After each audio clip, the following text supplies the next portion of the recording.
Hey, everybody. Welcome back to the show. Today, our guest is Cedric Chin. Cedric is a business operator, programmer, and writer. He's also the founder of Commoncog, a publication that explores the models of business expertise and how to accelerate the acquisition of that expertise. His approach to writing and learning is finding interesting ideas, trying them out in his life, and then sharing the results. And over the years, he's compiled an extensive knowledge base on how to think and learn better in business and beyond. And what I really love about Cedric is that he's super pragmatic in his approach to learning. Everything he learns, he tries to implement in his life. And he's also not afraid to challenge consensus and other thinkers. And he's really dedicated to getting to the heart of what works. I think you'll appreciate coming in contact with his stream of consciousness and learning some of his approaches to becoming a better thinker and more effective person in various domains. Enjoy. Cedric Chin, welcome to the show. Thank you for having me. Yeah, awesome. Thanks a lot for coming on. And I just want to set some context before we dive in. I first came across your blog, Commoncog, many years ago through Farnham Street, another blog and online learning community we were both a part of. And Farnham Street was built on a foundation of understanding mental models and their importance for learning and effective decision making. And, eventually you wrote a whole piece called The Mental Model Fallacy, which spoke about the limitations of mental model writing that you find on the internet. And I found that interesting, given that you were a member of Farnham Street, yet you were speaking out against a lot of what the content was grounded in. And, from there, I got a chance to read more of your blog, and I found it interesting. At the time, it was mostly centered around creating career modes. Yes. And then a little over a year ago, I landed on your blog again, and I was really impressed to see how much of a knowledge base you built and how much of your writing and thinking have evolved and expanded. And I ended up becoming a member because I wanted to read the member only posts. I caved. So here we are now. And, I also want to say that I know you mostly operate in the domain of business. Yes. However, I think a lot of what you study and write about is relevant to learning in general. And I think can be applied to various domains to help us become more effective people. So with all that said, it would be great if you could give an overview of your work for those who never came across your content before. In particular, how did you come to study expertise? What were some of the threads and pathways that led you to the work that you're doing today? Sure. Thank you. Actually, to sort of correct you a little, I critique the mental model approach. And then Shane Parrish reached out to me and then invited me to be a member on his community. So that's actually how that. Yeah. Okay. Wow. That's interesting. Okay. Yeah. He's a nice guy. Yeah. But I had I was running a company in Vietnam at the time. This will probably be a good segue, I guess, to sort of talk about the background of the blog. But I was running a company when Shane Parrish was on the rise and Farnham Street was on the rise. And I'm fairly certain I subscribed to his newsletter at the time. But I found that a lot of the things that he wrote about, even though it was based around a lot of Charlie Munger's work, right? The mental model approach is very much popularized by Charlie Munger, who passed away late last year. And I found that it wasn't useful. I found that it was not helpful. And I went back to the source. That's a thing that I recommend people do, go to the source of things. And I went back and read the few lectures that Charlie Munger gave on the topic. I bought Poor Charlie's Almanac, which is, recently it's republished by Stripe Press, so it's a lot easier to find. But back then you had to wait for your local bookstore to have, because it was published by this weird independent press in the middle of nowhere in the US. And so you have to, hunt it down, right? And I remember reading a lot of the Charlie Munger worldly wisdom lectures and talks and also little essays that he gave. There are not many of them.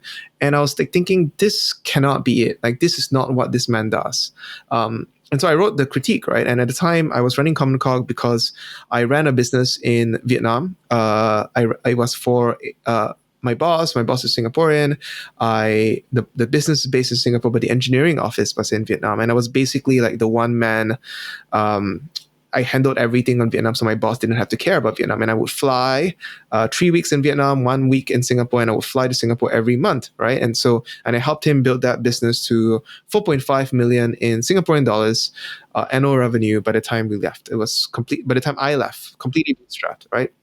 And when I left, I wanted to start a company, and I looked at the skill sets and experiences that I had. And a lot of I knew how to code, not the best, but good enough. I knew how to run a team. I had dealt with the realities of operating in Asia, which is very messy, not much rule of law. And I looked at my skill sets and I said, the thing that's most likely going to cause me to fail is that I don't know how to do sales. And I suck at sales and I don't know how to do marketing. And I sucked at sales because he had, asked me to handle a couple of deals and it didn't go very well. And so I started the blog. I started the blog to learn content marketing, to see if what does it take to grow an audience, or figure out, get traffic, get attention, maybe sell some products to them. And then a couple of I think 2 years in or 1 year in, I started doing content marketing for a friend's company, a software as a service company. 2 years after that, 2 years. So I was doing Commoncog and this content marketing thing. Whatever lesson I would learn in one, I will apply to the other. So it's a good virtuous loop that was going on. And that was I think when you found me, I was talking about career modes because that was the way I've been thinking about my career. And a lot of friends said that the way that I thought about my career helped them in their careers. And I thought, oh, that's interesting. Let me go talk about that. But really what I was grappling with was, when we were running that point of sale company, we were dealing with these traditional Chinese businessmen, is the term that I use. These were not very well educated Asian business people who were very good counterparties, very good business people. They knew what they were doing. And when we were doing deals with them, I would often find the opportunity to sort of just ask them questions like, hey, well, how do you think about this? Can you tell me the story of your business? And they were really good and they were not very educated. So how did they get good? And can I get good faster? Can I get good at this business thing faster? So at some point during that journey, so sort of just, I think I'm going to close off the loop of what happens in the real world. Then I'll talk about the thematic sort of changes in the blog. 2 years into working for that software as a service company, I helped reposition the company and basically doubled their revenue by 7 figures with no additional marketing spend. At which point I knew that I was good enough at marketing. I knew enough the basics. I knew enough about content marketing. And around the same time, a mentor of mine told me to turn on subscriptions for Commoncog. And I did. And it turned out that the whole Substack boom was going on because of the pandemic. And I could make money. And so I left that content marketing gig and I just focused on Commoncog. And I had realized, and so to sort of come back to the thematic thing, right? So I've been doing Commoncog ever since. I realized that if you want to accelerate expertise, right? The research on accelerating expertise doesn't go by the name accelerating expertise. If you search for how to get good fast, what you're going to find is that you're going to find articles, papers on deliberate practice. The problem with deliberate practice is that you can't actually use deliberate practice unless somebody has done the hard work of creating a practice program. That means figuring out the right sets of effective exercises and skills, and for skills and sub-skills, break them down into sub-skills, figure out the best exercises for those sub-skills, and then create a pedagogical practice where there's coaches and the coaches are sharing practice methods and the practice methods spread. And then you can only do deliberate practice if you have a coach. Now, this clearly doesn't work for business, right? You run a business, you know that you don't really have coaches that can tell you exactly what to do and what are the sub-skills that you need to learn next. So it turns out that this is actually well known in the US military. And about 3 decades ago in the 1980s, they realized that deliberate practice wasn't very useful for their needs, which is getting soldiers to be good quickly. And they created this field, they funded this field called naturalistic decision making, which is a terrible name for a field which is about something really interesting, which is how do you extract knowledge from the heads of experts, turn that into training programs, and then use that to accelerate expertise. And so Commoncog went through a period just covering these and going deep on these topics. And then it turns out that one of the NDM researchers, naturalistic decision-making researchers, a woman named Ray Dalio, had with a National Science Foundation grant in 2009 that did a study, a tacit knowledge extraction and expertise extraction of what business expertise is. And so Commoncog is now basically a publication about business expertise and how do you accelerate it. And the stance that I take, or this is the way that a friend describes it, it's as if Harvard Business Review was run as a serious business, and the people publishing on it, all the ideas being published on it, are tested in the business itself. And so that's basically the gist. That's a very long sort of monologue. I apologize, but that's basically what Commoncog is today. Yeah, no, I really appreciate, that's what I really appreciate about your work, is that you're constantly trying to implement and use these. And so right now your main focus is with Commoncog. That's like your full-time thing? Yes. It's a privilege because I get to do what I like. It's also a bit of a cheat because a lot of these business things that I write about, I apply to Commoncog, and then it works, and then it makes more money, and then I can like go and do more. And as the ideas get out and the approach gets out, right? People, I think there's word of mouth. It's like, here is an approach on getting good at business that is not too academic. It is not like an MBA program, right? And it is very serious about testing ideas in practice, and there's a very no-nonsense approach. So perhaps that's a bit whatchamacallit.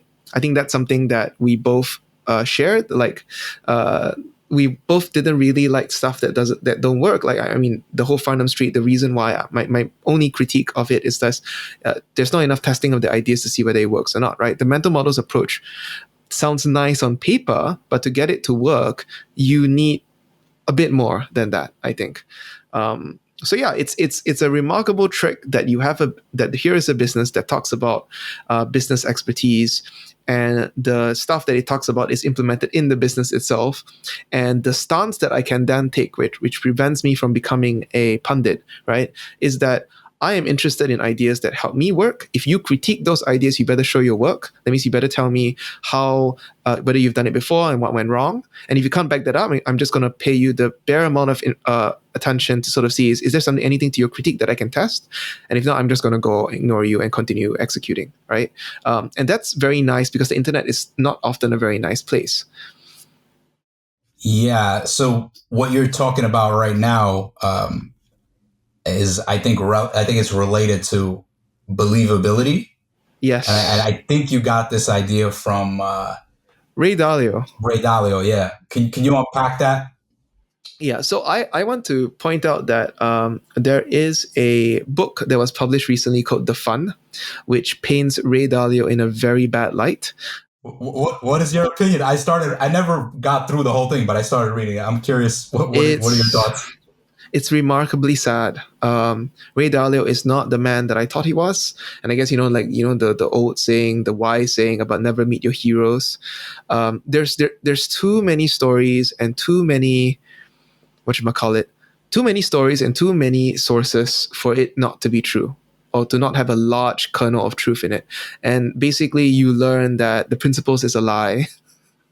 And so I was actually just telling a friend about this because he was talking about like, oh, you've got the principles has really helped you in your life. And I was like, yeah, I'm put in this very weird situation where a lot of the ideas and the principles has made a remarkable, a real impact on my life. It's made me better as a person, or more effective as a person. And here I am learning that the person who wrote the principles, he's not a great person, and the principles is sort of like a terrible cultish sort of thing, right? But nevertheless, believability is a very useful concept. And pretty much everybody that I talk to who's an operator, if I tell them this concept, they're like, yeah, I use something like it, right, at the back. Believability is very simple. It's basically, in order for a person to be believable, they need to have at least 3 successes, and they need to have a coherent explanation when you ask them about their successes, how they do what they do, how they think, right? And the easy part of that is the definition, right? So like, You can be more believable than me in podcasting because you have 3 successes in podcasting. I don't really, right? I'm just as an example, right? So I should defer to you. I should shut up and listen to what you have to say when you're giving advice or I'm asking you a question about podcasting, about something that you're believable in, right? And I should just disregard my mental models. Mental models here meaning like the models that I have of reality in my head, right? That's the hard thing. The easy thing is the definition. The hard thing is actually using it.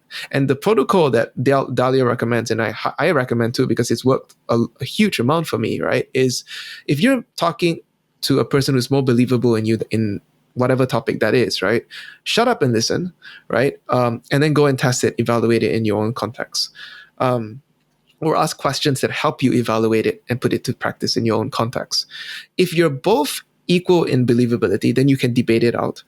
If you are higher in believability than the person, you spend the bare minimum of energy to listen to what the person is saying so that you can, think to yourself, like, is this a real critique that I need to, consider? But then otherwise you can just ignore it, right? Because what you care about is what works. And there's a lot of people out there who give advice who are not believable, and you need to be able to filter through the advice to get at people who are actually good and will help you get to your goal as quickly as possible.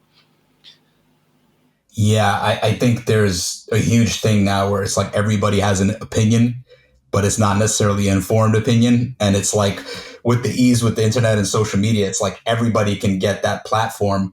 And sometimes somebody's just has good rhetoric, like it's just convincing, but what does it lay on?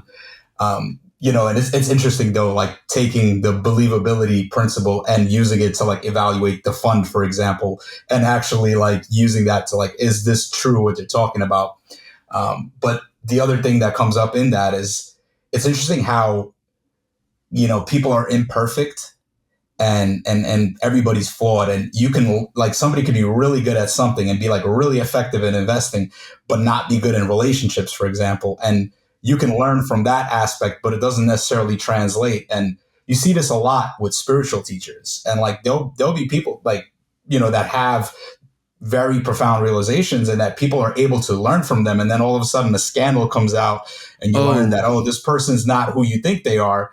But at the same, you're like conflicted because I've learned so much from this person. Like, how do I square those things together? Yeah, it's there is a whatchamacallit, one way. So I think there are 2 ways that I think about this. One is that what truly matters when you're looking for things that are practical, right? Things that you can use in your life. You do just care about things that you can test. So I should say, because this is a podcast not just about practical things, right? It's also about spirituality. This approach to the truth is very much a thing for real things, effectiveness things, I guess practical things, right? So I have a hierarchy of practical evidence, right? And the top of it is if you've tested the idea and it works for you, that is the highest bar for truth. In this particular context, right? The second bar is it's advice from somebody who is believable and they have skin in the game. The third level below that, right, is somebody who's just believable. They don't have like some kind of skin in the game where they lose if there's a negative outcome. And then below that is somebody who has actually tried. There's a lot of people out there who talk a big game, but then when you ask them details of what happened when they tried, they suddenly can't give you good answers. Right? Those people are, the tier 4.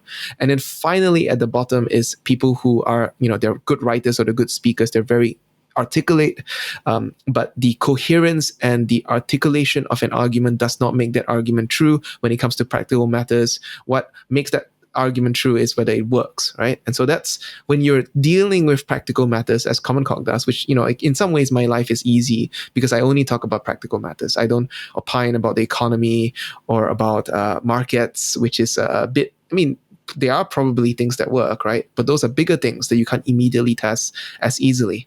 So in a way, I've sort of carved out a niche with Commoncog, again, in the domain of business, that is sort of relatively protected from all these like little flame wars and stuff. And I think that stance, this epistemological stance, this approach to a certain kind of truth does matter. And The other way that I look at it is that there are 4 classical theories of truth. So I learned this in university, right? There is the correspondence theory of truth. It's like what you believe is true is what corresponds to what you see in reality. There is the coherence theory of truth, which means that things must stem from logical axioms, and they must build coherently to the flow of the argument must make sense. And then there is the consensus theory of truth, which is what everybody agrees on is true. And then finally, there's the pragmatic theory of truth, which is what we're talking about here, which is what is true is useful. So it doesn't matter that Ray Dalio was a flawed person. What really matters is that he has given you an idea that is useful and you've applied in your life and it works for you. Yeah, I hear that. And so, you're mentioning epistemology and truth, and, there's some another piece of writing that you did that was very interesting. And it seems like you have this propensity to challenge like something when you don't agree with it. And so, you were talking about, you're also challenging some of the thinking on less wrong. Oh, yeah. You were talking about the difference between epistemic and instrumental rationality. Can you kind of unpack that and also maybe explain like what less wrong is for those that don't know and what they were doing there and how, that was very interesting, that piece. The joke description of less wrong that I've heard and that I there's a kernel of truth in it is it's a group where very smart people get together and talk about how they're very smart and not get anything done. The people in less wrong tend to be not very effective at getting things done. So what was it again? The instrumental rationality is... instrumental and epistemic rationality, if I'm not mistaken, right? Yeah. So to be fair to Less Wrong, they are a community of very good epistemic rationalists. So epistemic rationality, Less Wrong is a website. It's been around for a while, probably more than a decade. I'm quite confident that it's been around for more than a decade. It has very good writers. The people there are very smart and very kind and very nice. But they believe in a bar of truth that is, how should I put it? You need to have a rational reason for things. Is how it's like a hyper rationality. Like the way I see it, it's like a hyper rationality. Like this neat. Yes. Everything needs to be perfect. Yeah. Yes, you need to know things are true and have beliefs that are true and verified through some form of epistemology. And to be fair to them, right, they got the COVID-19 pandemic very right. They saw it before everyone else. They actually took action before everyone else. And I want to be very fair to them on that regard. Instrumental rationality, though, is the ability to achieve your goals, or the kind of thinking that is necessary to achieve your goals. And this doesn't talk about goal selection, but it talks about like the kind of actions. Like if you believe that you want to be you want to get rich through entrepreneurship, then what are the set of actions and skills that you need to take, and then you should go and figure those out, and you should go do them. So in theory, people with high instrumental rationality are effective people, but less wrong people are not very effective, right? So the two things are different. Figuring out what is true versus figuring out what is useful and can help you achieve your goals are supposed to be two sides of the same coin, rationality, but turn out to be in practice different things. And this was sort of the thing. Early Commoncog was sort of counterposition against Less Wrong, because I found Less Wrong to be quite useless if you're trying to achieve goals in the world. And my knock on them was just like, you don't really talk about instrumental rationality. And if you look at people who are actually instrumentally rational, they don't actually have good epistemology. They don't need to care about what is true. They just need to know what is useful, and they need to have the agility to take action and to change their mind when their actions generate information that is wrong. Less Wrong's flaw is that they think that spending time analyzing situations is better, but there is a cost. If you just sit around using your big brain and your incredible intelligence to analyze things, right? You're not actually getting things done. It's more productive to have an active stance, to be able to, or more, a more dynamic stance. You're willing to change your mind on things, and then you do things in so that you generate more information, so that you can make better decisions, and then you cycle quickly. So that's my sort of. There was a phase where Commoncog was sort of exploring this, but now, I mean, and it is effective because it did sort of clarify to me aspects of like why are entrepreneurs not good rationalists, right? They are instrumentally rational. They're not necessarily epistemically rational, but rationality does not lead to success. I don't know if I've lost your audience there. This is very inside baseball. Yeah, no, I'm with you, and I think that, you know, I think one of the examples you give that's really interesting that reflects this was Oprah. You know, like, you don't consider Oprah to be like very, really like rational. Like, she speaks to all these people that are out there like super woo and all the supernatural stuff that's not grounded in anything. And yet she's insanely successful and came from a really like, you know, difficult upbringing. And yet she was able to become successful. And, you know, that the other example you give is like the Chinese businessmen who like they have this kind of like intuitive. The other way that I think about it is like intuitive street smart, right? And I feel like this is like a similar thing with my mom too. Like I'll get into conversations with her, and I feel like she doesn't grasp logic, but yeah, when I look at her life, she's very successful in a lot of ways. And I'm like, well, how does she not understand this? But yet she's able to like be effective in her life. You know, and I guess the other piece of that too is it seems like Less Wrong's approach was more kind of influenced by Daniel Kahneman and his research and his book Think It Fast and Slow. And then the juxtaposition to that is like Gary Klein's stuff with like sources of power. And that's like the intuitive, like there's more the intuitive piece of like how we know things intuitively. So I feel like that's the difference there. Yep. Gary Klein is actually one of the founders of naturalistic decision making, right? So all his work is funded by the US military, and it lives outside, I think a lot of it's changing now, but a lot of it lives outside of traditional academia. It should be in psychology departments, but it's mostly being funded by the military, by industrial applications, because they want things that work. And that's great, right? But it does mean that it's light on theory and it's light on data. It's very ethnographical in its approach, very anthropological, right? And so it's effective. But because it doesn't deal with data, it doesn't deal with randomized controlled trials. It has difficulty being accepted by the whole crowd that adores Danny Kahneman, all these psychology departments of prestigious universities, right? So Gary Klein has, I think, the key insight of Gary Klein. Oh, sorry, yeah, is that one of the Gary Klein looks at people operating in the real world and asks, how can we go with the grain of the human mind?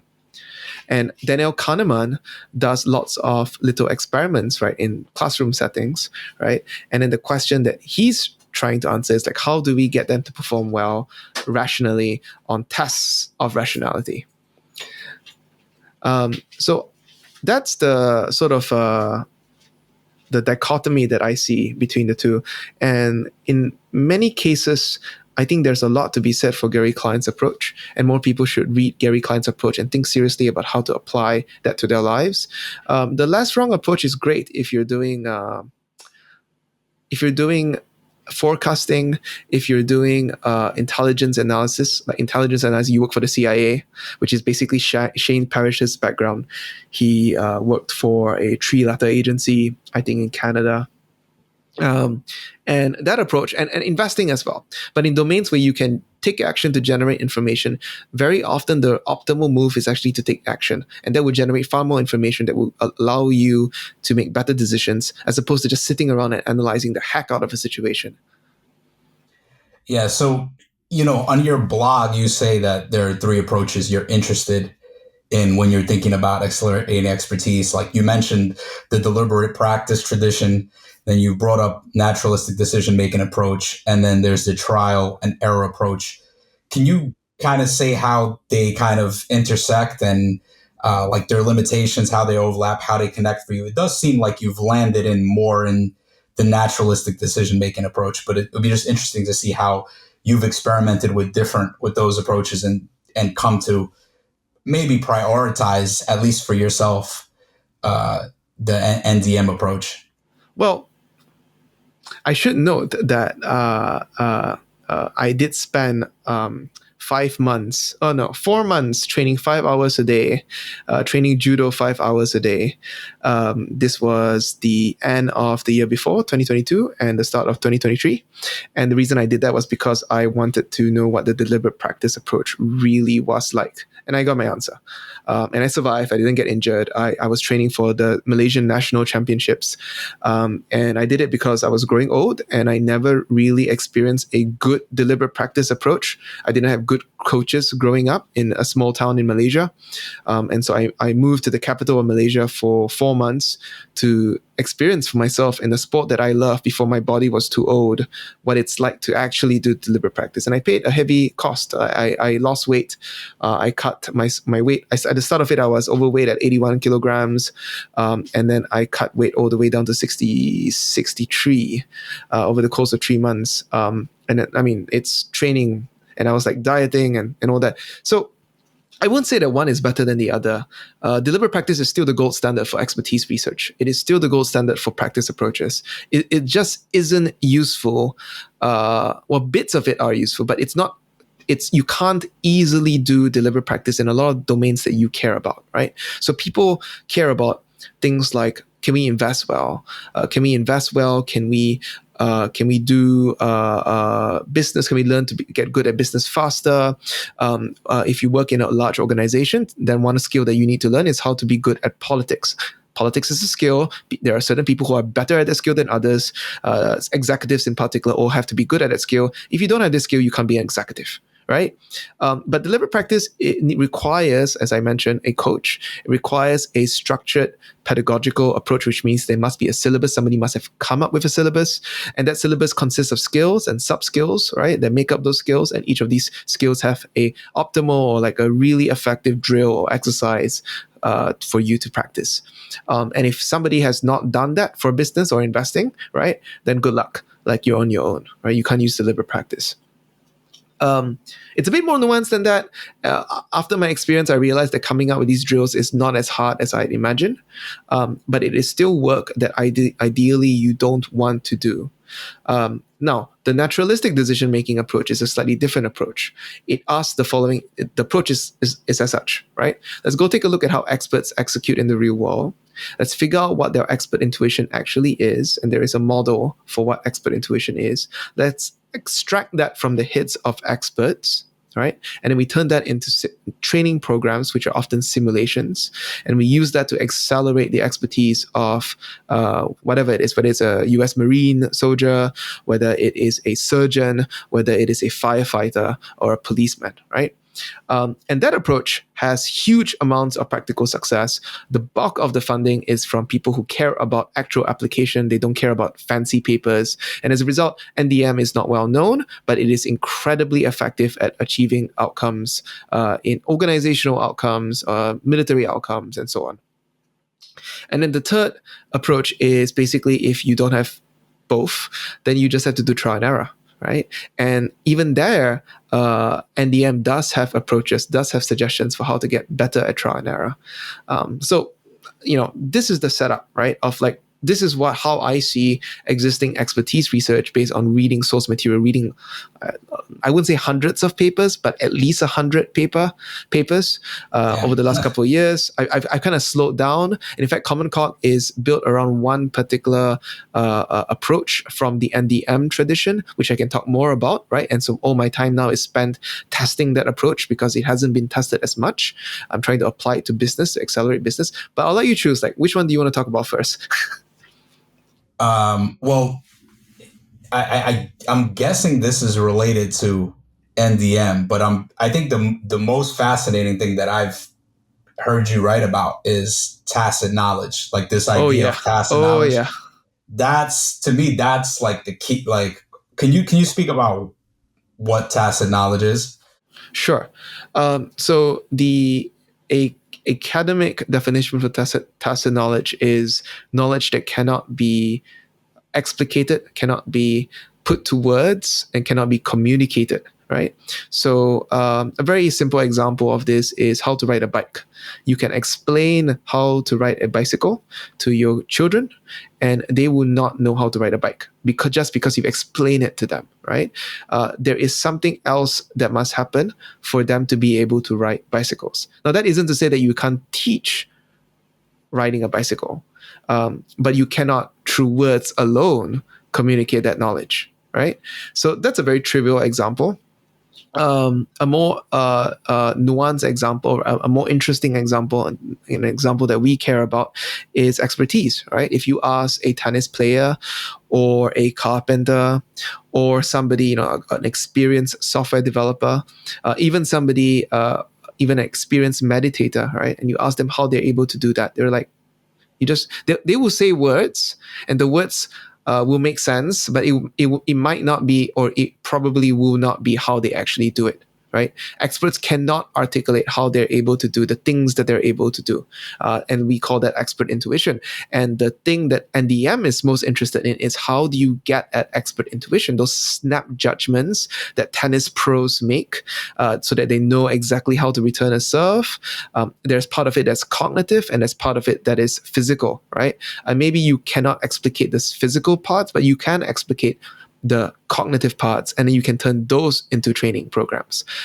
Similarly, in business, there is a expert intuition in the context of business is understanding the relationships between three domains, right? There's operations in your business, there's the market, and then there's capital, and all of these three interact with each other in complex ways that's specific to your particular business, right? But experts in business are able to tell when a change happens in one of those legs, what they need to do or what changes to expect in the other two legs. Leah DiBello calls it in the papers supply, demand, and capital, but I had to change it to operations and market after enough readers said it was too confusing. But basically, it's just like, you know how to run your business. If you're running a factory, then you know what the ins and outs of running a factory is. Software development is the same thing. You know a market, you know who the products, what the product shape is of the market. You know who your competitors are. You know what your customers buy you for, and you know the risk of new entrants. And then there's a capital market, from which you can tap capital, you can raise capital, you can raise debt. And when dynamics change in one part of the market, one leg of the triad, it affects the other two legs. So when a business expert looks at their business, they are able to tell when a change happens. A more novice person, a business operator, might not actually be able to predict what's going to happen in the other two legs of the triad when they see a change in one of the legs of the triad, right? So the question is, how do you get to become that kind of a business operator? But the fact that you have the extracted model is a huge thing, right? Now you can structure, you know what to look out for. When you're reading business biography, when you're studying a business, you can also sort of structure, hey, I'm strong at this part. I don't know much about capital and I need to work on that. So that's the NDM, sort of like the tacit knowledge, why tacit knowledge can be useful, or why expert intuition, being able to extract and explicate expert intuition, can be useful, right? Even if you still have to do the practice. You still have to put in the work to build that expert intuition. But yeah, so I'll stop there. And like any follow-up questions, there's so many things we can talk about here. No, I love it. So you were right before this, you were saying that now your blog is focusing, I guess, on how you actually get tacit knowledge. And I think this is related to RPD. Is that what it is? Or oh, yes. So we should probably talk about RPD first. It's not directly related. Yeah. Yes. So this is actually very useful for your listeners. Expert intuition is not an invisible, unknown, magical thing. It is a thing, a cognitive process that can be mapped. And because it can be mapped, right, we can start talking about it in useful ways. And in fact, I'm getting very excited here. So let's talk about it. Yeah. When an expert looks at a situation, right, they recognize the situation, right, the prototype of the situation in their heads, and the part of the brain that does the recognition is the same part of the brain that does face recognition.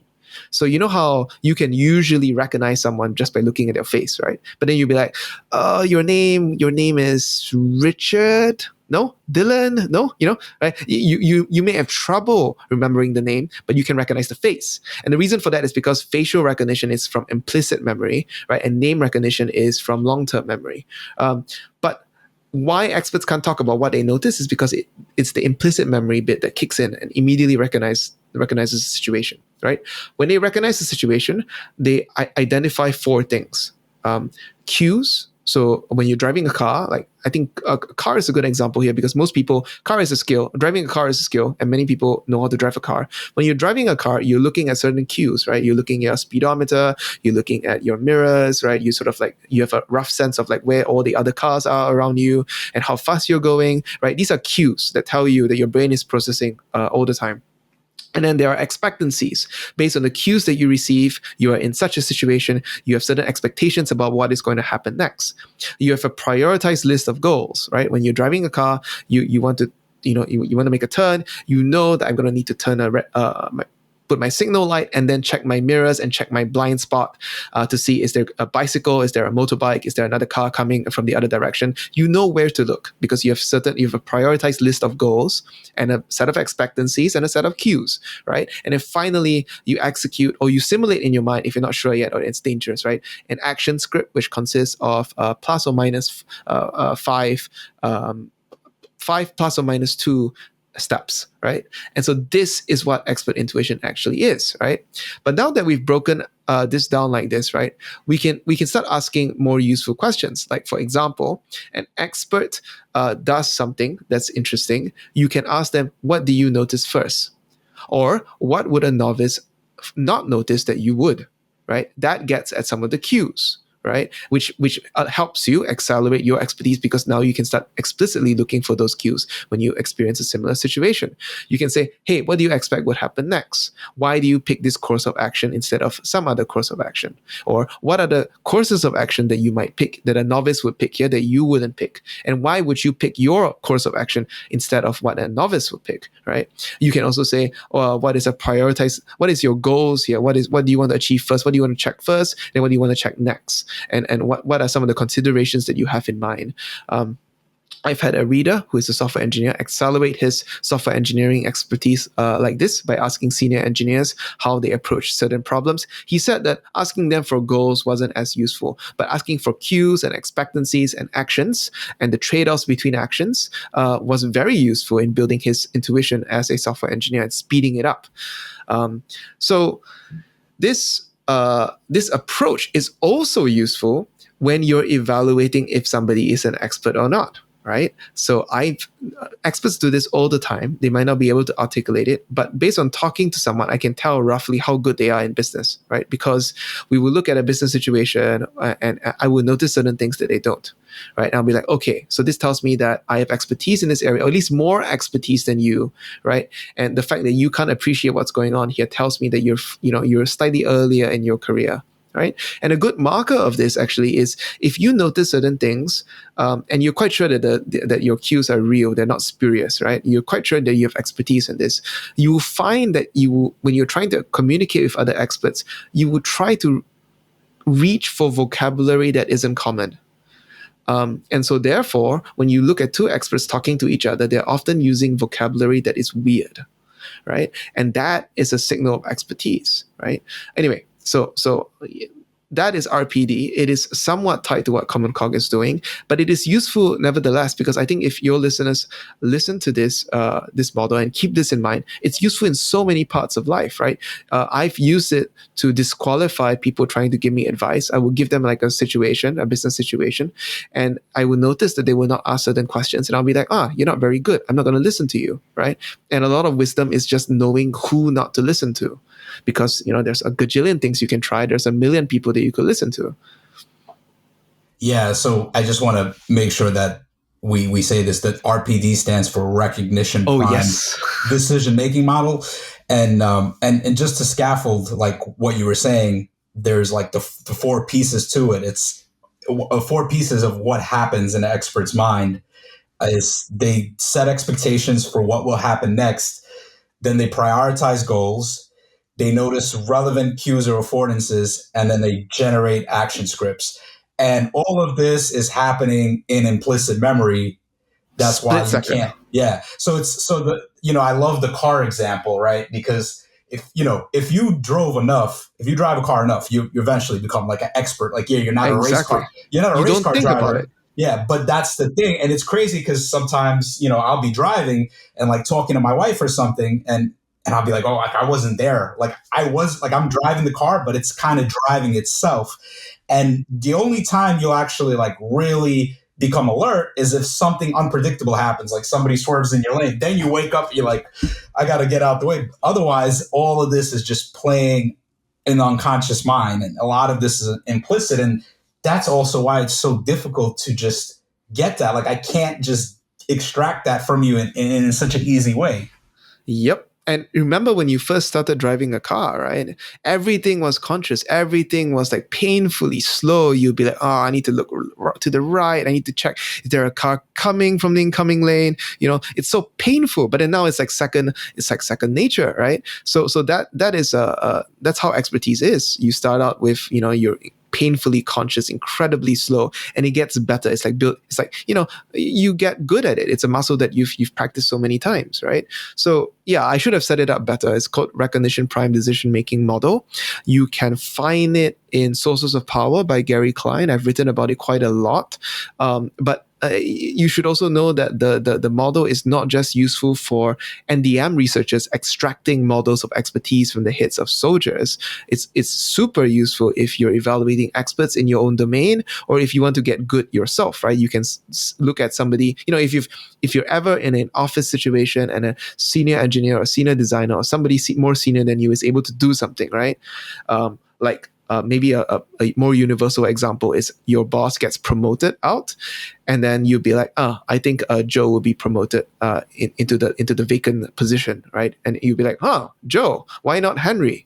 And you'll be like, and then your boss or like your a senior person in your team will say, oh, because I noticed this and this and this, and you should ask like, what are the cues that you notice, right? Because that becomes useful to you in your workspace of like how to notice, how to be better at politics. Because people who are good at politics, they have a set of cues and expectancies and goals and action scripts, right, to execute. They know that this signal is a bad sign, and they maybe need to get out of that part of the organization, right? And so it's useful for you to have this model because you know what goes in their heads. You can extract it, you can ask questions around it, and you can get better quicker. Yeah. So it seems like the key is knowing the right questions to ask, right? Because it's like there's something in your mind that you have, but you can't convey it. But when I come in and I ask the right question, all of a sudden that brings it out and that elicits it. Yep. So the naturalistic decision-making folk have this technique. There are many techniques, many specific techniques, named techniques, but the broad umbrella that it's categorized under is cognitive task analysis. And you can go Google it, CTA, right? There are meta-analyses of various cognitive task analysis tools out there. But basically, cognitive task analysis is what they do to extract the expertise from the heads of experts and then turn those into training programs for other soldiers. And this is like the Marine Corps training approach, right? The Marine training approach is basically simulations, but the simulations are not completely made up. Some of them are completely made up, right? But some of them as well is like, you ask an expert, design a scenario that a novice cannot solve. And then they will design a scenario that a novice cannot solve, right? And then you can go ask a novice to train it with feedback from the person, from an expert, right? And this training is often more effective than classroom instruction. That's what the Marines have found. And so this approach, right, this idea that, hey, you can, through CTA, extract out certain models of a domain, mental models here, not referring to the Charlie Munger sense, but referring to the Jean Piaget sense, who is this researcher who says that, we construct models of the world in our head, right? And we use that to move in the world, right? So if you can extract mental models of a certain expertise domain and turn that into training, right? The training results in faster expertise than if you were doing, you break down a classroom and you did the whole boring thing of syllabus breaking down and teaching the atomized bits one by one. Yeah. So, you mentioned cognitive task analysis and this the fact that they like the military creates simulations and like these in-depth programs. But how would somebody like I imagine that that's hard to translate for the average person. So what do you find is more of like something that would work for somebody that can't do this kind of extensive like way of framing it?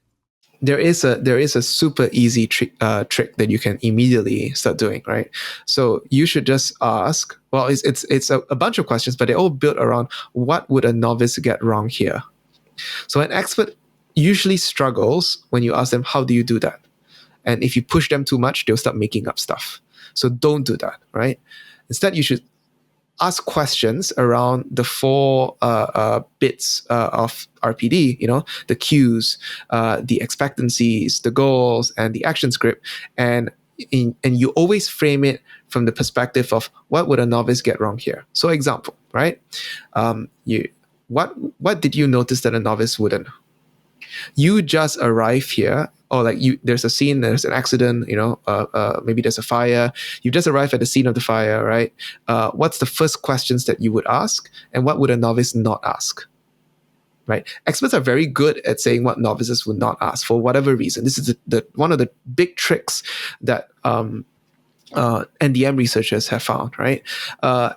Then you ask, what is the first priority thing to check for you? And what would a novice not think to check? What would a novice check first, right? What would you check first? Why would a novice do that? Why would you do this, right? And then you ask expectancies. What do you expect would happen next after you've diagnosed it to be this kind of a situation, right?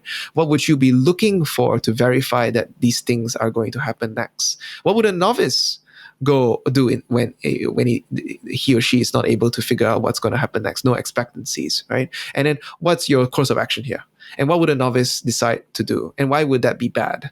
And why is your course of action better than a novice, right? And you get this all down, you write this all down, right? And then you can turn this into a scenario. You can turn this into a scenario with decision points. And at each point when the novice makes the mistake, right, you point out what they missed. And then the novice speeds up, right? In this particular case, you're asking a senior person. It could be like a work environment, right? And then you get to write this all down. You reflect on it, and then you say, okay, let me try this the next time a situation that's similar presents itself. And you do this very consciously, and before you know it, you're doing it unconsciously. Yeah.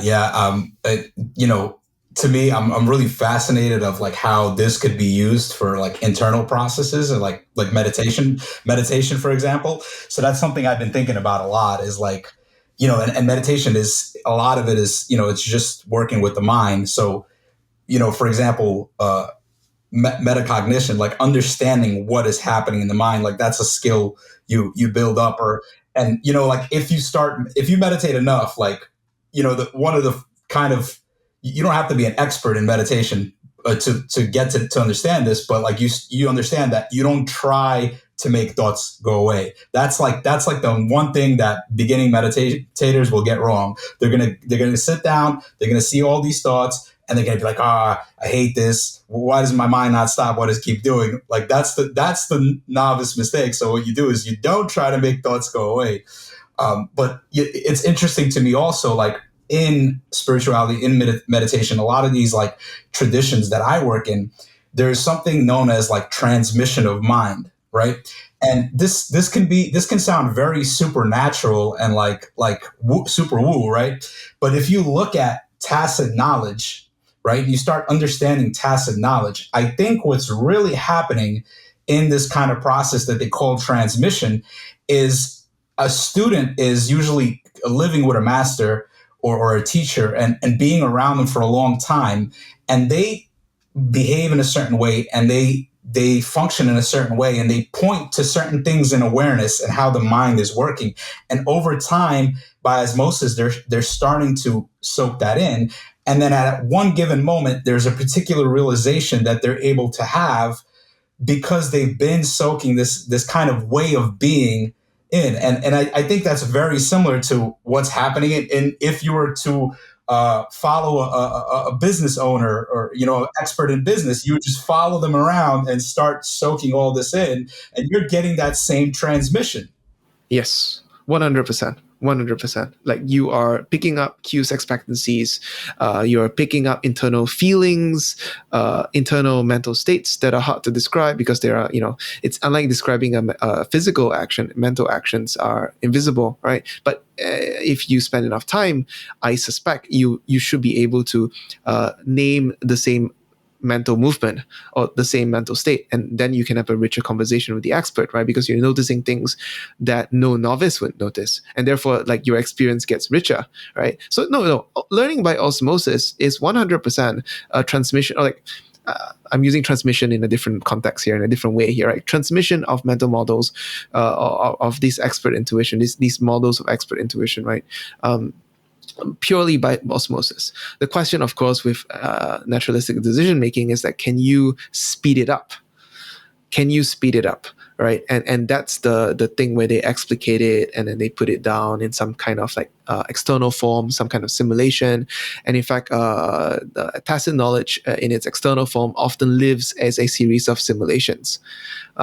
Which is funnily enough, like you expect like a filing cabinet full of written down tacit knowledge. No, it's a collection of simulations that students can do, and that's the way that knowledge gets transferred, through the creation of knowledge, through performing those simulations. Anyway, I'm getting a bit off topic.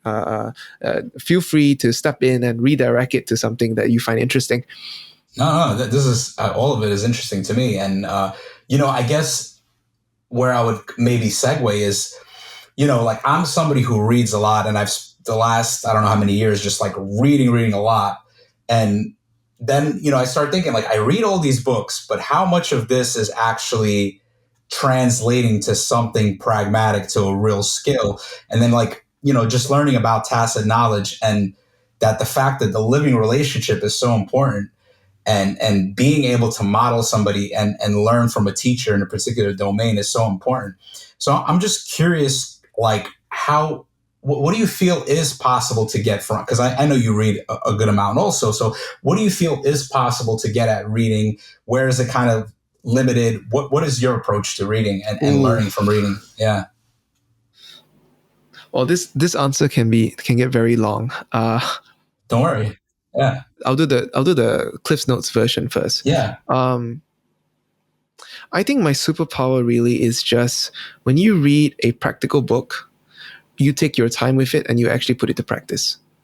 A lot of people read books. The example that I like to give is High Output Management, which is really the only book that you need to read if you want to become a manager. And it's a very short book. Most By people, Andy Grove. By Andy Grove, who was the legendary CEO and chairman of Intel, right?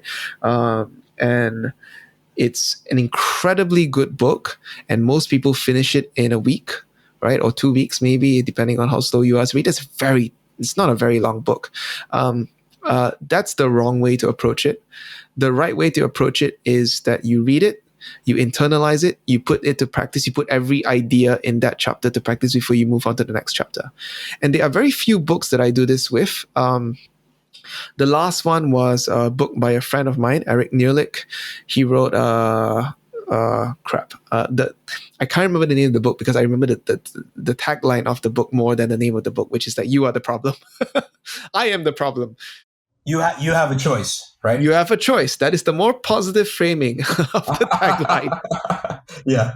But he really does have an exercise inside that book that goes like, I am the problem. Why am I blocking myself?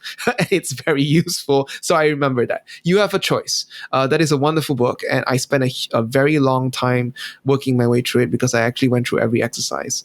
And if you do that seriously, I don't know if you're aware of the meme of like, you need to be serious. Be a serious person. If you read books that are actionable seriously, you will get a lot out of it. And most people don't read any book seriously, right? So that's like advice number one. I've done it over the last 3 years. I've done this with a number of books. I've done this with Eric's book most recently. I think that was in December last year. The one I did before that was 7 Habits of the Prolific, if I'm not mistaken. Let's see. 7 Was it 7 Powers? Was it the 7 Powers? No? That's a business book. This is 7. Let me see.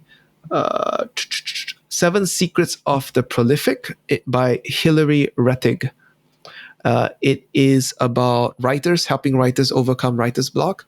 But it actually is, and I got put on this by a friend, David McKeever. It's actually secrets to help you unblock yourself when you're procrastinating on something, not just on writing. It is incredibly impactful, right? Of course, after you put it to practice, you can critique it, right? But I do recommend that you actually take it seriously and put it to practice, which means months with the book. However long it takes. Maybe if it takes a month to put the chapter to practice, go ahead, right? The only problem is that she tells you to do a silly dance after you, or eat chocolate after you accomplish, like, write for 5 minutes, right? And so you can get very fat very fast if you're not careful. Reward, constant reward. Yeah, you're supposed to lengthen it. So 5 minutes, then 10 minutes, then the 20 minutes, and then you only eat chocolate once an hour. But anyway, so that's advice number one, right? For reading books. Advice number two is a bit more. This is a bit more involved. So there is a book called Accelerated Expertise. And I'm not going to talk about the book itself. I don't recommend reading the book, by the way, because it's a very difficult academic book. Yeah. Yep. But in that book, so that book was a commission report by the Department of Defense, right, to talk about to this group of NDM researchers, document all the successful accelerated expertise programs, and it synthesized like what was useful that allowed you to create these accelerated expertise programs for the military. And they at like I think chapter 13 or chapter 11, right near the end of the book, they sort of say there are two theories that are useful here that are actually useful. One of it is cognitive flexibility theory. And cognitive flexibility theory is this theory of ill-structured domains, right? And it's a theory of how experts become experts in ill-structured domains. What is an ill-structured domain? An ill-structured domain is a domain where there are concepts, but the way the concepts show up are incredibly varied. So if you imagine medicine is an ill-structured domain. The example that the scientists, the researchers gave is that, if you're a doctor and you're dealing with a patient, right? And how do you diagnose a heart attack? And heart attack is a concept that you can learn in a textbook. But when you actually look at a real heart attack, it can look very different. The symptom presentation can look very different based on the patient, based on the environment. Some heart attacks are textbook. You grab your chest and you fall over, right? Some heart attacks can last a week, where your face just looks like a very unhealthy color, and eventually you run out of breath, and then you say, I can't breathe, and then they bring you to the hospital, and it turns out that you have been having a heart attack for the last 7 days, right? And some heart attacks start out as indigestion, and then it turns into something very, very bad in a day, right? So how do you teach medical students to diagnose heart attacks when you all you have is the concept in a textbook at the beginning, right? So the one way of figuring this out is the NDM way, which is to look at actual experts who are already expert doctors and see how they diagnose it, right? And extract the way they think about the domain in order to inform how you teach and accelerate medical students. And if you notice, by the way, ill-structured domains are all around us, right? Running a business is operating in an ill-structured domain. Investing is an ill-structured domain. So again, the question is war, of course, is an ill-structured domain. So of course, the US military is very, very, very interested in this approach to training. So the authors point out that actually there are two things that experts do that novices don't. The first thing is that experts recognize that ill-structured domain is so varied, right? So every case that you look at is unique, right? If you think about patients, every patient is somewhat unique. Different race, different gender, different age, right? There are different pre-existing conditions. And so if every case is unique, then you need to accept that your concepts are not enough. You need cases. You need to see lots and lots of cases because there's no way to link the concept to the case. So you need to just have lots and lots of cases and look at lots and lots of cases over a long career, right? So that you know that a heart attack is not one thing, it is many things. It can show up in many ways, right? And so And then the second sort of thing that they do in their heads is they know that this attitude, which the researchers call an adaptive worldview, they believe that there is no one thing, there is no one framework, there is no one concept. Everything is slightly weird and unique, and you should expect that, right? And so therefore, the only way that you can be good enough in your domain, in this ill-structured domain, is you need to collect cases over a very long period of time. That's why expert doctors are always, that's an interesting case. And then in their head, they're adding it can look like this, right? Investors like Warren Buffett and Charlie Munger are always reading biography. Why are they doing that, right? They're doing that because they're collecting in their head, a scale economy's business can look like that, right? Or a scale economy's moat can be built in this way, and it took them 12 years in this situation, or 30, but in some other business, some other industry, right, it's 20 years or whatever, right? So one implication of this theory of expertise is that in order to get good in an ill-structured domain, you need to collect as many cases, and you're probably going to do it for the rest of your life. Which means that now when I read business biography, I'm always thinking to myself, what is this an instance of? What concept is this an example of? Is this a concept instantiation of? So I'm reading, for example, a book on Hershey's chocolate.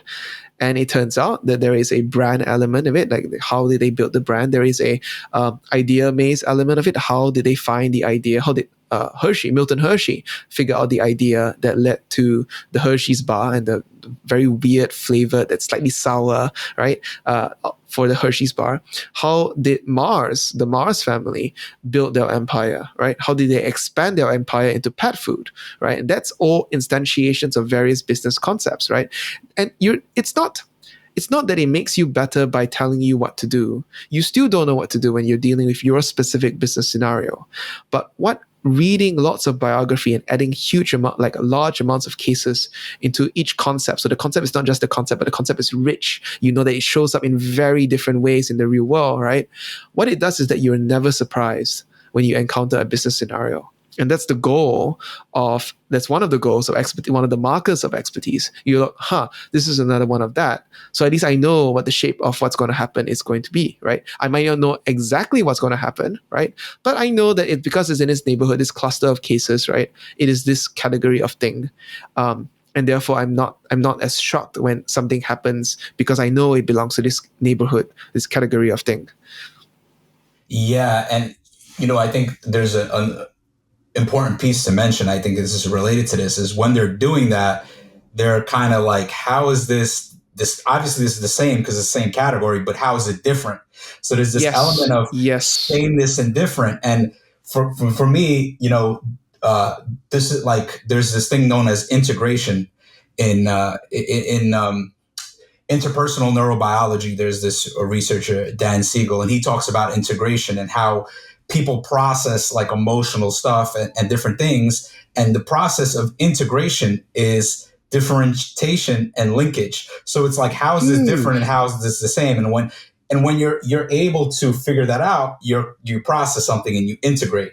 It seems like there's this process of integration that's happening. What was there the insight you were having there? That is very cool. You should send me. I would be very interested to look at it. Yes, I forgot to mention that when you're reading a concept, like a new instantiation, like you're reading a biography of Milton Hershey, right? You are comparing the example of what you're reading, right? And you're supposed to, experts do this, right? What are surprising similarities with other cases I've seen before?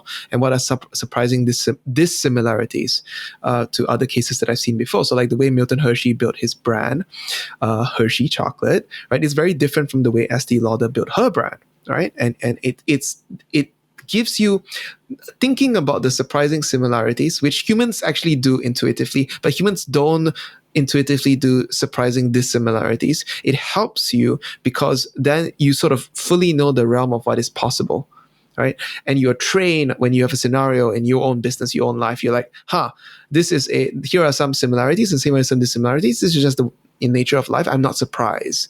And at least I can like go forth and know that, hey, like there are many ways this can turn out, but it's a category of thing, right? And I think the sort of example that I like to give, and I talk about business a lot, right? Because that's my domain, but I like to compare it to love. There is no canonical, there is no such thing as a best partnership, best marriage. There are many configurations that can work because marriage life is an ill-structured domain. And the way we learn about love is we collect stories from other people to go like, that can happen, that can happen, So in many ways, I think your mom is wise because she's seen so many relationships over the course of her life. My mom is wise in that way as well. And so, because they've seen more shit, they they know they're not that whatchamacallit, they're not shocked if something happens or if somebody gets divorced. You're like, oh well, it's a bit similar like that other woman that I know 30 years ago. So yeah. Yeah, like one of the things I was just thinking about is like, I want to study a bunch of case studies of like cults and like how those things happen. Like you could become an expert of spotting like cult dynamics, like very, because a lot of people that are probably listening to this are interested in spirituality, meditation, and they're in, in different spiritual communities. And there's so much risk in these kind of situations. And I think this is a big conversation in these spaces of like, how do you not fall into these kind of dynamics? How can you spot them? What are the things? And, in my, in throughout my journey, it's like I've been around different teachers in different communities. And sometimes you're just like, something's weird about this guy. Or something's weird about here. Pay attention to how other people react. Like, that person seemed bothered by something. Nobody else noticed it, but that person seemed to have a really strong reaction, and just like picking up on all these cues. Wow. And it's just interesting how you can use these kind of, I'm really interested how you can use these models and these approaches for understanding so many different, building expertise in so many different things, even things that seem like less practical or, that are very like hidden and psychological, but that could be spotted and brought out. That is a really good example. The dumb thing to do that a lot of people would do, myself included, before learning of this theory, right, is to go read a listicle or like an article or like a framework for like what are cults. Just give me the Cliff's Notes version of like what are the properties of cults, so I'll be prepared. A wiser person would hunt down at least 6 to 10 biographies or stories of cults, right? And read them. It's not that expensive to read 6 to 10 biographies. Yes, if you read one book a year, that's very painful. But think about it: 6 to 10 books, right? Is worth reading if you want to avoid getting sucked into a cult for years of your life and the emotional trauma. So the cost is actually quite low, right? And in some ways, if you read the 6 to 10, I'm quite sure your brain will pick out like, and you keep asking what's similar between this and this, or that and that cult, right?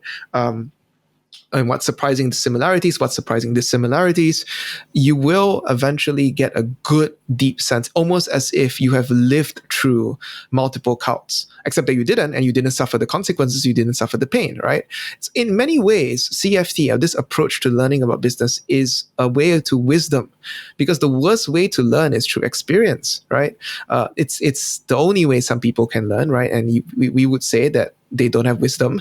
But if you want wisdom beyond your years, one way to get that is to just seek out instantiations of concepts through books, which are really cheap because somebody has lived their entire freaking life and put it on a page that you don't have to live through. And then you go read it and you're like, here are all the ways that a marriage can end in divorce, right? Or here are all the ways that a life can end in bitter regret, right? And so now I know here are the possible arcs. I'm not surprised and I can avoid some of them. I'm more wise.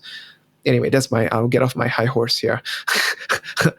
Yeah, no. I love how we just, used all this model for like cults. That's just great. It's just very, very relevant, but to me, and I think to my listeners. But what I'm also picking up on is this kind of emphasis that there's something important about biographies. So you putting an emphasis on reading more biographies because it's like somebody's lived experience. Yes, I mean this was really confusing for me, right? When you read anything about Warren Buffett or Charlie Munger, or even a lot of your audience might not know, but there's this value investor called Charles Aker, who's also quite old and quite famous, and they all talk about reading biography, and you're like, why?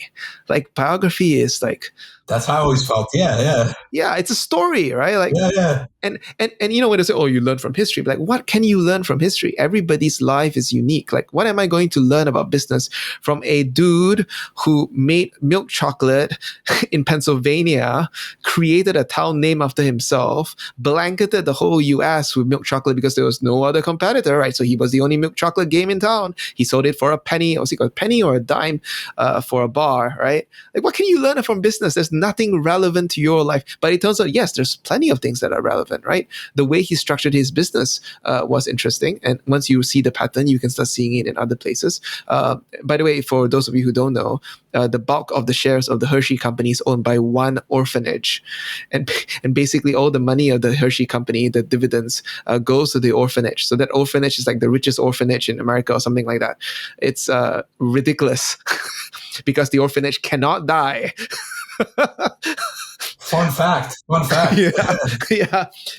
No, so I was really puzzled by this. Why is it these incredibly wise, incredibly smart investors keep talking about reading biography? But now I realize, with CFT, with this framework where you're not reading it for the stories, you're reading it for collections of concept instantiations. You're like the doctor constantly looking out for, that's interesting. That's very rare, but that can happen. So I know not to be surprised by it. The space of possibilities of what a heart attack can look like now lives in my head because of this extra new case, which I've never seen in my 30 years, right, of practice.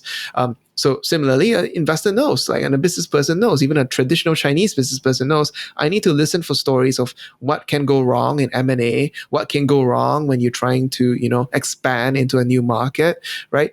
Not because it will happen to you, but because it has happened and therefore it could, and you don't want to be surprised.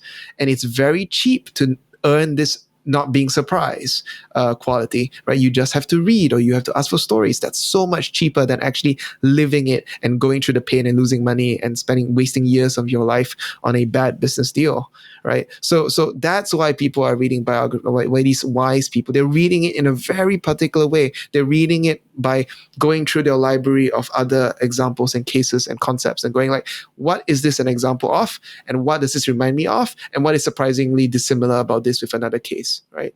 That's how experts actually think. And if you can do that and model that through your reading, I dare say you will get to wisdom faster. Time to start reading more biographies, for sure. Yeah. Oh, actually, maybe I've ruined biographies for you because I've ruined biographies for me. I'm reading biographies now and I'm going like, it used to be an enjoyable story, right? Where I'm not thinking that much.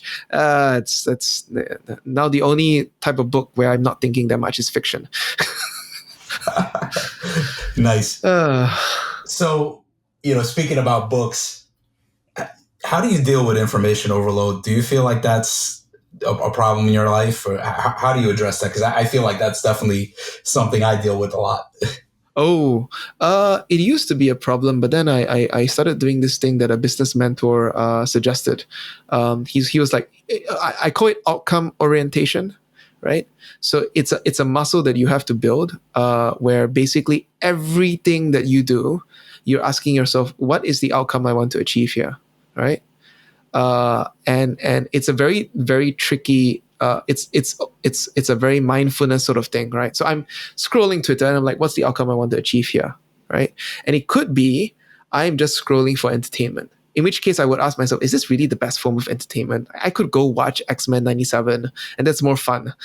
And sometimes actually I have actually put down like an article that I'm reading or a tweet thread that I'm reading. And I'm like, this is not very valuable. It's more entertaining to go watch Jon Stewart or watch X-Men 97 and then I go do that, right? Because it's a cartoon and I don't have to think and I don't have to like put my epistemic guards up, right? So if I'm on Twitter, I'm on Twitter for a purpose. I'm there to make friends with particular people that I'm interested in talking to about data or about business, or I'm there to post about a Commoncog post that I've published. So I want to get more eyeballs on it. I want people to know that, hey, I've published something, right? Here are some thoughts. If I'm reading an article, I'm like, what's the outcome that I want here, right? Is it directly applicable to me, or am I just reading this for edutainment? And edutainment is not real education. It's just entertainment disguised as education, right? And if it is, then, why should I read it? My attention is sacrosanct. There's no outcome here that's directly relevant. Stop. And when you do that, you will realize that you have plenty of time. You could read a book and the book will be better. But again, you must be aware, like, what's the outcome orientation here, right? So I'm currently reading Engines That Move Markets. It's a wonderful book about technology bubbles. And it is so that I don't get surprised by the current AI bubble. And that's the outcome orientation I am with that book. And I can read that book and feel very happy when I'm doing it. But I do find myself still scrolling Twitter when I'm tired for no reason. And that's the bad thing. Or like if I'm on LinkedIn, usually like the bulk of things posted on LinkedIn is actually useless. So yeah, I'm like, why am I? What's the outcome I want to achieve here? Usually, it's messaging someone or posting something, and if I'm not doing that, I should just get off LinkedIn, right?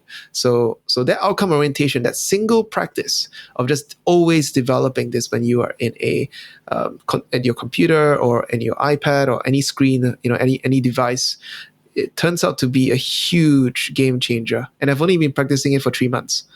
And so what do you do if, like, for example, there's like a book and it sounds interesting, but you're not sure of, like, how it would be useful, but you're curious about it. So like, how would the element of like curiosity, because it seems like sometimes, something comes into our life and we're not sure like where that's going to lead. So this kind of element of serendipity and like not knowing, like, how do you think about that? Well, it's okay, right? Your outcome orientation there would be, I am curious and I'm satisfying my curiosity. But the point is that you are very honest with yourself that that's what you're doing, and then you go and give yourself permission to do it, right? There are lots of things in our lives that we read, that we do for, if you really think about it, for fatigue reasons. Like today, I just went and read up a bunch of articles. Fatigue, sorry, let me define fatigue. Fatigue is like so that you have something to talk about with your friends because all your friends are talking about it, so you feel obliged to read up on it so that you have something you can talk to them about it, right? That's actually a large percentage of what we consume and why we consume things on social media, on chat, right? So today I found myself reading up a bunch of stuff on there was a gender controversy, right, in Olympic boxing, right? And the reason I read it, I was very honest with myself, was for fatigue reasons. It's not useful to me, right? It doesn't, I can't use it in any way, right? I'm not a judo Olympian as well, so it doesn't really matter, right? I don't even actually need to have an opinion about it, right? But my friends are talking about it, and for fatigue reasons, I was reading about it because I was talking to them about it, right? They wanted to talk about it. That's okay, but you just have to be honest with yourself. I am reading this for fatigue reasons. Otherwise, if you're not careful, then you fall into information overload.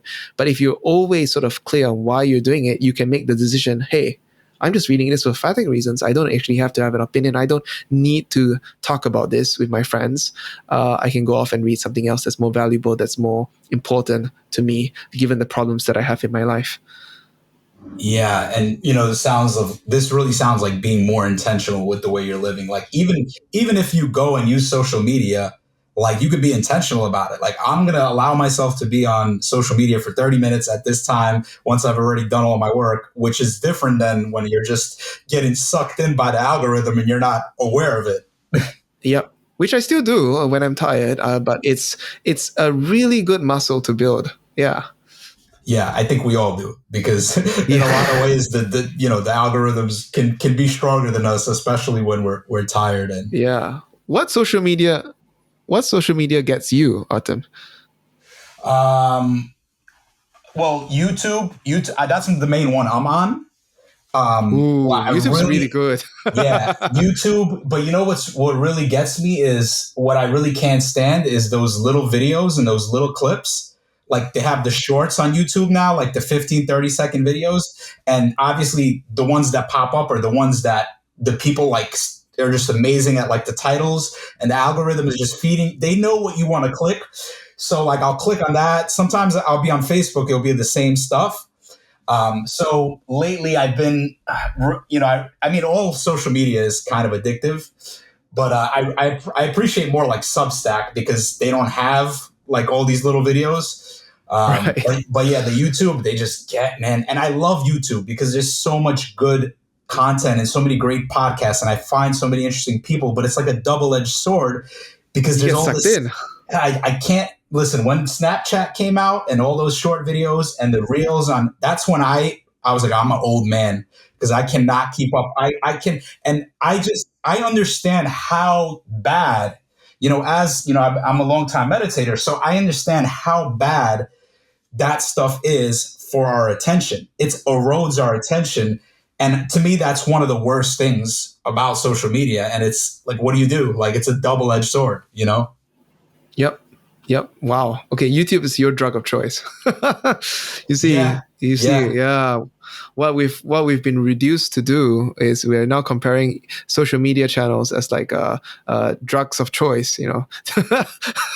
Yeah. So I guess I can say that, that is that is something that does make me angry, is the fact that a lot of these platforms are made in a way to, they're kind of controlling people in a lot of ways. And, with that, I'm curious, what makes you most angry about society today? Hmm. I am. Don't tell me you're not angry. I don't No, get I angry. am angry. I'll hear I that do. sometimes. Yeah, for this question. I do. I do. Recently, I don't know, after the outcome orientation thing, it's very strange. It's like I'm noticing, I mean, this might not be new to you because you were a long time meditator. I'm not really a meditator. I do brief breath work sometimes, right, just to center myself to get started on working, but I'm not a meditator. And to your audience, I'm sure many people listening are much better at this than I am, right? But the whole outcome orientation thing has made me like, why do I need to get angry about this? Okay, but I will tell you what gets my goat, right? What gets my goat is when is this is very revealing. So this is I'll have to be a bit. This is actually quite revealing, right? When people succeed, right, and they succeed not because of skill, but because they got lucky, and then they boast Ooh. about like, hey, here are the things that I learned, right? And I know from running businesses for a while that like, no, you just got lucky, and over the long term, you're not going to win out, right? That pisses me off, or it annoys me, and I have, so this is a weakness, right? Because it's like, what does this guy have to do with me, right? It doesn't matter. Um, so the outcome orientation stuff has really put a dampener on that, because otherwise I would be like, oh my god, this guy, what the hell, right? But it has really, it's like now when I get pissed, I'm like, why? What's the outcome that I want to do here? Why am I getting pissed here? I could be getting information from a podcast that I actually am interested in, or I could be scrolling social media to sort of see what FinTwit, which I'm nominally part of, finance Twitter, what they're obsessed with, because that's what the markets are obsessed with, right? Or I could go and look at my favorite macro thinker who talks about like what's the recent Fed actions that will affect liquidity, which affects the credit cycle, right? Instead of, and all these things matter for somebody who's in business, as opposed to like, looking at what this person who got lucky is, and it's a Twitter influencer, is talking about their success, when it's basically like slightly wrong, or just 101 basic business 101 stuff, right? And then you see everybody going like, "Whoa, this is the best." No, it's not the best, and I feel irritated. So yeah, that's the thing. Like that, and businesses that don't really make sense. Those things get my goat. Yeah, no, that is a good one. That is a good one. I could definitely resonate with that. Like, somebody being successful, and you don't see kind of all the hidden factors. I feel like a lot of times with certain businesses and with certain people on social media, you won't see some of the hidden factors, and they'll share like, this is why I got successful, but you might not see some of the other things that were there. Like, oh, I had $1 million budget that I was able to invest, Yep. Well, it's lasting success is okay, right? Lasting success there's an element of skill and an element of luck in business, Yes. right? It takes a certain level of expertise to be able to see whether this is luck or whether this is more skill, when you can do this repeatably, right? So I get irritated or annoyed when the people who got successful in business due to luck, right? Suddenly, like, they go on podcasts and they talk big and they're like, oh, you can do this. Like, this is the way I think about business. Like, yeah, you got lucky. Try doing it a second time, right? Or maybe like your business is doing well right now, but you clearly are not that experienced an operator, right? The capital cycle has not turned for you yet, right? And then it turns in a couple of years and you realize, oh, they actually don't know what they're doing, right? Or people who are observant and intelligent realize that they're not, these people who are at the height of the capital cycle don't actually know what they're doing. But but you can be. I have no qualm with people who are successful and it's repeatable success, and I also have no qualm with like if you can't really tell. There's a stage where you can't really tell if it's luck or skill, and so it's okay to keep quiet. But there are also times when you can tell it's 100% skill because the stuff that they're talking about, the cues in the stuff that they're talking about are wrong. Anyway, so I should stop my rant on like what pisses me off or like what annoys me. No, and I feel like this is related to the believability thing. It's like, if you build like $1 million business one time, all right, do it again, and then do it 3 times. Now you did it 3 times. Can't say it's luck because you just keep repeating it, right? So Yep, that is 100%. Yep. It's to be absolutely honest, right? I have had 2 business successes. I don't have a third yet, but I think I'm getting there, and I think I know a bit about what I'm doing. So believability is also a way for me to be honest with myself. I am honest with my readers, like, hey, I am not believable on this, but I'm learning from this person who is believable, and I put it to practice, which means that I'm at least tier 4 on the hierarchy of practical evidence that Commoncog uses. And the fact that I put it to practice means that at least you can learn from my mistakes. The fact that I've actually grappled with reality usually generates information that's useful for you as a reader, especially if you want to go down the path and put the idea to practice, right?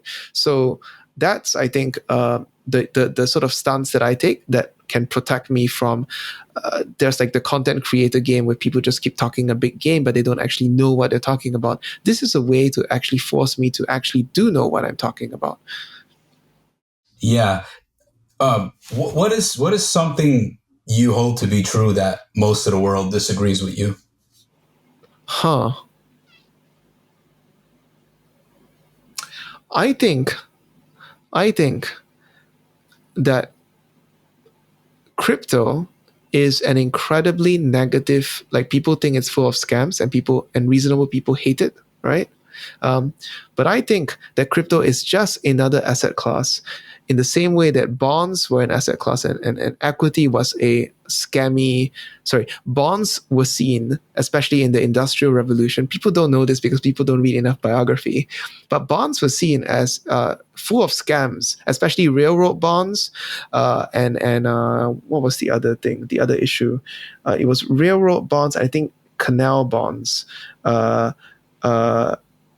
Were seen as full of scams at the industrial age, right? There was this railroad bubble, massive railroad bubble, right? And after that, equity became a thing, and for many years, right up to Warren Buffett's mentor Benjamin Graham, right? Equity was seen as the gambler's asset of choice. Honest people, respectable investors invested in bonds, right? And if you read that history, and you also read the sea change in the 70s when junk bonds were invented, high yield bonds were invented and weaponized, you would realize that what crypto is going through, the level of scams and the level of disgust general society has with it, right, is the same. It's the same thing, right? And yes, it is full of scams. Yes, it is full of very bad people, right? But fundamentally, as an asset class and as a technology, as a financial technology, right, what it is that it is the first time you can directly invest in a protocol. And that is a remarkable innovation. And I don't think people realize that enough. And a lot of people, I think people listening to this podcast would be very surprised that I, who read a lot of business history, talk only about businesses, I don't ever talk about crypto, have this opinion. But yes, I believe this to be true, and I believe that lots and lots of people would disagree with me. But then I would urge them to go read some history about the early days of equity, because corporations were a made-up thing once upon a time, and bonds as well, right? All of these asset classes, when they were new, were filled with scams, were filled with like only bad people dabbled in them. So I think over the course of my life, crypto will be seen as just another asset class, right? And people will forget about the scam artists of the initial boom. But you have to be very careful when you're looking at it right now, because it's filled with the filthiest dreck that you can imagine. Yeah. Crypto's here to stay, despite all the stuff that's That's my happening with it right belief. now. Yeah. So before we started recording, I mentioned how I almost made it to Singapore, which is where you live. It's kind of top places I wanted to visit. But I'm curious, what is the best and worst thing about living in Singapore? Ooh, the worst thing is easy. It's really hot and humid. I think hot is okay if it's not that humid, but it's dry, very humid. Oh man. Yeah, there is like I think around March. I still remember I was in university. I took a shower. I left my towel out to dry, as one does. And when it was time, I went out to, I was in university, so this was in the dorm. So I went out to class and everything. And when I came back, right, from class, and it's like 6 hours later, 4 hours later, it was still wet, which is crazy. So the worst thing about Singapore is the weather, and the best thing about it, I think, is the food. The food here is pretty good. So if you ever come and I'm around, I will bring you to some incredible local places. Awesome. Hopefully one day I'll make it there. Yep. So is there anything you hope your work can change or improve in the world? Like if there was something, what would it be? Ooh. So Commoncog has gone all in on the cognitive flexibility theory that I talked to you about. I want to see if it's possible to create a growing library of cases to accelerate business expertise, right? And the pitch, it's not reflected on the website now, but it's the pitch that I'm workshopping with customers, with readers, is that never be surprised by a business scenario ever again. And the idea is that instead of doing what Charlie Munger did, which is that he spent his entire life reading biographies, right? If you don't have that time, we do the reading for you. We synthesize it and turn it into cases that are fun to read, and we organize it according to concept, right? So you've got concept sequence, scale economies, network effects, what do you call it? Conglomerates, M&A that goes badly, turnarounds, things like this. It's very ambitious. I'm nowhere near the full list of the critical mass of cases that I want it to be at. But I want to see if it can be done. And I want to see if I can sell this resource, right? So I contribute to the world, but it's also monetized so that it's a self-perpetuating machine. And then it becomes a repository of cases for the entire world, right? The entire business world to be exact, because I intend to charge for it. But over time, once it becomes big enough, I'm quite sure that it will be valuable to make certain parts of it free for the greater good, right? And so I'm hoping that this works, but we shall see. There are bits of the model that are not fully proven out yet. Yeah, beautiful. Cedric, this has been a wide-ranging conversation. We spoke about rationality, tacit knowledge, naturalistic decision-making, the recognition prime decision-making model, how we could actually extract tacit knowledge. What are some questions we could ask experts, and how can we really develop expertise in a quicker way? We spoke about believability, your approach to reading, information overload, so many topics. Yes, really appreciate you coming on. And is there anything else that you want to say before we wrap up today? Nothing much. Most of the things that I've talked about are actually freely available on the site, right? They're quite old, and I have made large chunks of it not for members only, but freely available. The more recent stuff it tends to be for people who are interested in business.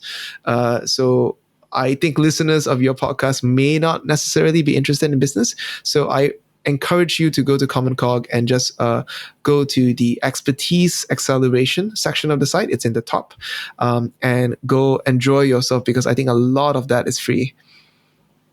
Yeah. Thanks so much, Cedric. Appreciate you, man. You're welcome. Yeah. Be well.